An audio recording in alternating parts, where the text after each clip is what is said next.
again, everyone. In manufacturing, the synchronization of servo drives is crucial for efficiency. The more precise the process is, the more the axes need to be synchronized. But how does that actually work in practice?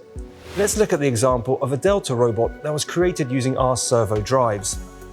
Essentially, each servo motor needs to understand its role within the robot, which is determined by the central component of the machine, a brain, that includes a PLC and motion controller. This duo controls a Delta robot by defining the application and sending commands to servo amplifiers, which then in turn send control commands to the servo motors. This coordinated action allows for both the movement of robot arms and the synchronizing of their operations.